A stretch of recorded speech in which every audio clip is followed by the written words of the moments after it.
So when setting up your smart campaigns, of course, there's not lots for you to do because that's the beauty of smart campaigns.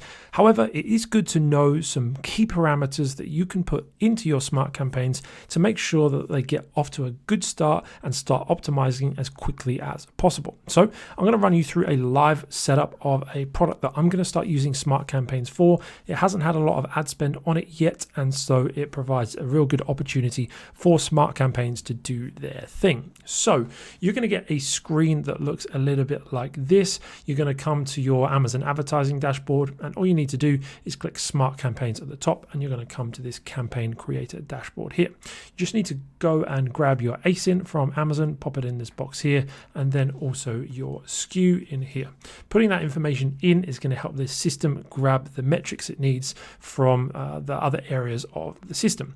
Then you're going to need to select the right marketplace. This is a product for us in the UK, so I'm going to select the UK and then click Create Sellics Smart Campaign. Okay, so on the next screen, it is going to ask you, what is your advertising goal for this product? It's going to give you 4 options. The first one is going to ask, do you want to focus on profitability? And then it's going to give you a target Acos that's going to go into these smart campaigns that is around 10% lower than your break-even Acos. And how Sellics are calculating this is through your cost of goods sold being placed in your profits dashboard. So if you haven't done that yet, make sure you do that before you set up your smart campaigns, so these target Acos numbers can be accurate. You can override this in a minute, which I will show you, but this is a good way just for it to give you a guide of target Acos based on your different goals for this product. The second goal, which of course is the most common, is to grow sales whilst breaking even, and then the option to grow sales as much as possible. The grow sales while breaking even will position your target Acos around about break even Acos, and then grow sales as much as possible is going to be 10% over that break even Acos. Finally, it does give you the fourth option to customize your target Acos, and this is where we would recommend you start out, purely because of the initial learning phase of these campaigns, as they take around 5 to 10 weeks to really get optimized and hone in. So what you can do is, if you do have your costs filled out in the profit section, then look at the Acos that's recommended for your long-term goal, whether that's profit, break even, maximizing sales, and then add 20% to that and fill it in this custom field. After that learning phase of 5 to 10 weeks, when things start to even out, subtract that 20% again, and you'll really be able to optimize in for your long-term goal. If your costs aren't in the profit dashboard, then look at your historical Acos and then add 20% to that in the custom field. And again, after that learning phase of 5 to 10 weeks, take that 20% off again. So put in the Acos that you want, choose the goal that you want to go for, and click next, and then it's going to come to the budget screen. And so this budget will be spread out across those 3 campaigns. I'll show you how that all works in a minute, but you do just need to choose what is your daily budget for this product as a whole.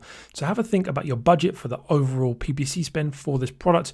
And once you're happy with that, put it in the budget box and click next. And then the final input that's really going to help steer smart campaigns in the right way, and it's definitely worth really taking your time over this just to get it set up, is putting some keywords in to begin with. You can put in up to 5 keywords at this point, and I would suggest going back and looking at either historical PPC data, if you have it, to see which are your best, most relevant search terms that convert well, or you could use some keyword research tools to be able to find the right keywords to be able to advertise on straight away.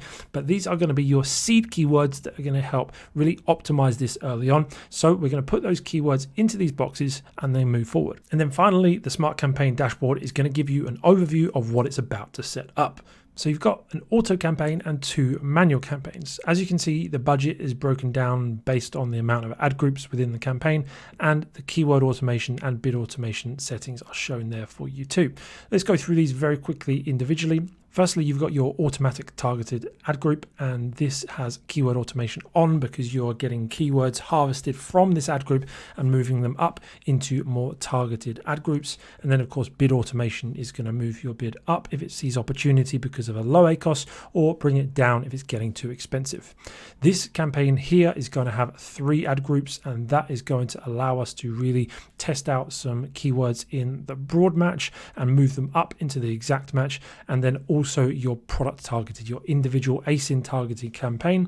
And so as you can see, keyword automation is on for the broad match ad group because you're going to be taking keywords from that ad group and adding it into the exact match. But the exact match has keyword automation off because we don't want to get any more keywords out of there and put them anywhere else. That is where keywords come to flourish and scale, and so we don't want to take any out. So keyword automation is off. And then of course your ASIN targeting, individual targeting, again the same principle applies.